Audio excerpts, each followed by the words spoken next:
Krishnalanka police స్టేషన్లో ఇది ఇంకా ఆశ్చర్యం.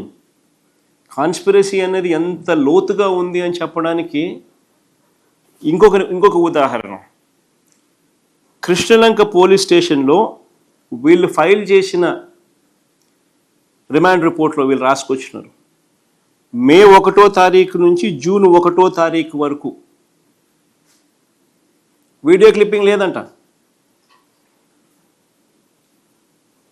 వీడియో ఫుటేజ్ లేదంట అని వాళ్ళ మొదట ఫైల్ చేసిన రిమాండ్ రిపోర్ట్లో రాసినారు.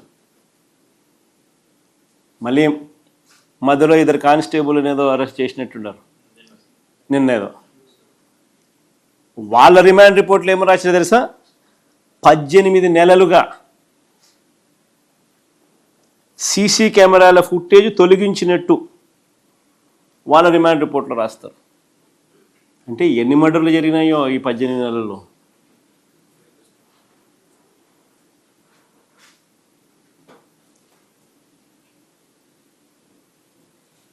పద్దెనిమిది నెలలుగా లేదంట. ఇది ఎలా సాధ్యమని అడుగుతా ఉన్నా నీకు. విజయవాడ ఈ so called state head quarters. So called state head క్వార్టర్స్లో డీజీపీ ఆఫీస్ ఇక్కడే, సిపి ఆఫీస్ ఇక్కడే, చంద్రబాబు నాయుడు ఉండేది ఇక్కడే, హోమ్ మినిస్టర్ ఆఫీస్ ఇక్కడే. వీళ్ళందరి కళ్ళ ముందే ఏ రకంగా నీకు పోలీస్ స్టేషన్లో సీసీ ఫుటేజ్ లేకుండా ఎట్టబోతుంది?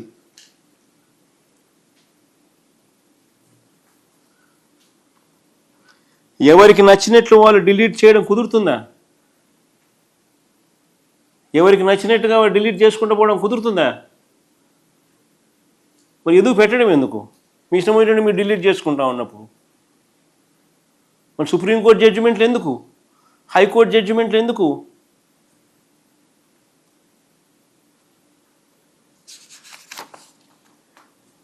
పోనీ ఇక్కడ డిలీట్ చేస్తే, పోనీ పోలీస్ స్టేషన్లో ఇక్కడ డిలీట్ చేస్తే కమాండ్ కంట్రోల్ సెంటర్లో ఉన్న ఫుటేజ్ ఏమైంది? ఒక చోట డిలీట్ చేస్తే రెండో చోట ఎక్కడ ఉండదా? పోలీస్ స్టేషన్లో డిలీట్ చేస్తే కమాండ్ కంట్రోల్ సెంటర్లో ఉన్న ఫుటేజ్ ఏమైంది? వీడియో ఫుటేజ్ ఏమైంది? సిపి ఆఫీస్లో దీనికి సంబంధించిన ఫుటేజ్ ఏమైంది? డీజీపీ ఆఫీస్లో దీనికి సంబంధించిన ఫుటేజ్ ఏమైంది?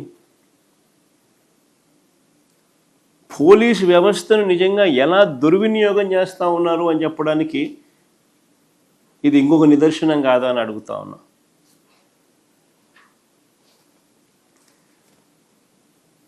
ఇక్కడ నుంచి ఇంకొక అడుగు ముందుకేద్దాం. స్టేషన్లో ఫుటేజ్ లేదంటున్నారు.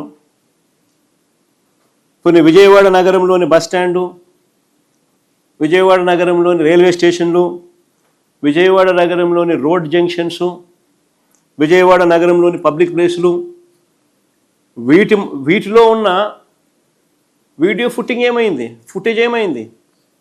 వీటిలో ఉన్న కెమెరాల ద్వారా ఈ శవాన్ని, మృతదేహాన్ని ఎక్కడి నుంచి తీసుకెళ్లారు అన్నది కనుక్కోవచ్చు కదా. ఎక్కడికి తీసుకెళ్లారో కనుక్కోవచ్చు కదా. కానీ సిట్ ఈ దిశగా ఎందుకు పనిచేయలేదు అని అడుగుతా ఉన్నా. ఆ మృతదేహాన్ని ఎక్కడికి తీసుకెళ్లారు అనేది ఈ కెమెరాల ద్వారా కూడా కనుక్కోవచ్చు కదా. ఎందుకు సిట్ ఈ దిశగా అడుగులు వేయలేదని అడుగుతా ఉన్నా. మేట్రిక్స్ సిస్టమ్ క్లౌడ్ సర్వర్లలో, ఈ మేట్రిక్స్ సిస్టమ్ క్లౌడ్ సర్వర్లలో 90 రోజుల వరకు ఫుటేజ్ ఉంటుందని తెలిసిన వాటిని సిట్ ఎందుకు స్వాధీనం చేసుకోవడం లేదు అని అడుగుతా ఉన్నా. ఇంకా ఒక అడుగు ముందుకు ఏమంటారా? ఇంకా ఆశ్చర్యం కలిగిస్తాయి. సిఐతో పాటు సంబంధిత పోలీస్ బాసులు ఫోన్లు, మెసేజ్లు, కాల్ రికార్డులు, ఎలక్ట్రానిక్ కమ్యూనికేషన్స్ ఇవి పరిశీలించే కార్యక్రమం ఎవరైనా చేయాలనా లేదా? ఎందుకు చేయలేదని అడుగుతా ఉన్నా. ఆశ్చర్యం ఏమిటో తెలుసా, ఆ కానిస్టేబుల్ రిమాండ్ రిపోర్ట్లో వాళ్ళు ఫోన్లు నాగ్పూర్లో అమ్మినారంట.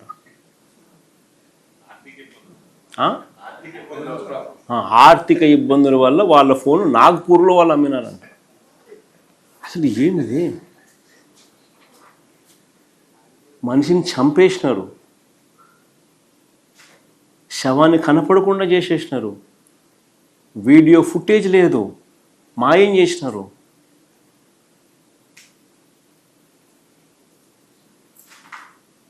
ఫోన్లు నాగ్పూర్లో అమ్మినారంట.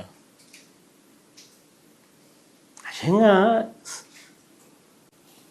ఈ ఘటన ఎలాంటి ఘటన అంటే నిజంగా ఎంటికలు లేచిన పడతాయి. అంటే ఒక సామాన్యుని పరిస్థితి ఏమిటి అసలు ఈ విజయవాడలో హెడ్ క్వార్టర్స్లో? ఇది మాదిరిగా సామాన్యుని పరిస్థితి హెడ్ క్వార్టర్స్లోనే ఈ మాదిరిగా ఉంటే ఇంకా రాష్ట్రంలో ఇంకా మారుమూల ప్రాంతాల్లో పరిస్థితి ఎలా ఉంది? హ్యూమన్ రైట్స్ అనేటికి ఎక్కడన్నా వాల్యూ ఉందా? చంద్రబాబు గారి పాలనలో ఇలా వ్యవస్థలు, వాటికి బాధ్యత వహిస్తున్న వాళ్ళు ఈ మాదిరిగా కుమ్మక్కవడం కొత్త ఏం కాదు. ఈ 2 ఏళ్లలో చూస్తే ఇదే కనిపిస్తుంది. ఈ ఒక్క కేసే కాదు, ఇట్లాంటి శతకోటి ఉదాహరణలు ఇవ్వచ్చు. సీసీ ఫుటేజ్ మాయం సహా ఆధారాలు నాశనం చేయడం, తమ తప్పులను కప్పిపుచ్చుకోవడం, తప్పుడు సాక్ష్యాలను క్రియేట్ చేయడం, న్యాయస్థానాలను పక్కదోవ పట్టించడం, చివరికి కొన్ని కేసుల్లో అయితే వీళ్ళే డబ్బు కూడా తీసుకుని పోయి పెడుతున్నారు.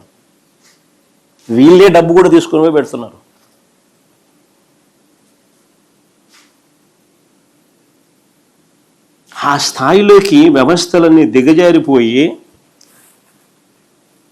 2 ఏళ్లుగా రెడ్ బుక్ పాలనలో మనమంతా కూడా రాష్ట్రంలో జరుగుతూ ఉన్న హ్యూమన్ రైట్స్ వయలేషన్స్ చూస్తూ ఉన్నాం. రాష్ట్రంలో ఇదే జరుగుతూ ఉంది. ఒకరిని పిన్ పాయింట్గా ఐడెంటిఫై చేస్తున్నారు, వాళ్ళని ఇరికిచ్చే కార్యక్రమంలో ఎక్కడా కూడా మారల్స్ లేవు, ఎథిక్స్ లేవు, స్క్రూపుల్స్ లేవు. వాళ్ళ జీవితాలు నాశనం చేస్తున్నామన్న ఎక్కడా కూడా పశ్చాత్తాపం కూడా లేదు.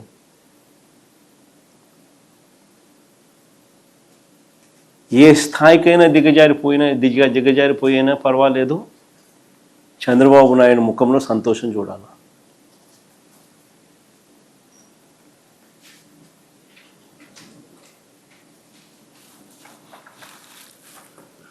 నిజంగా ఇవన్నీ చూసినప్పుడే జంగల్ రాజ్ అంటారు. జంగల్ రాజ్ అనేది ఎక్కడో బీహార్లో ఏదో మాట్లాడుతుంటారు. బీహార్ గారు ఆంధ్రాలో ఉంది స్వామి జంగల్ రాజు. దీన్నే జంగల్ రాజ్ అంటారు.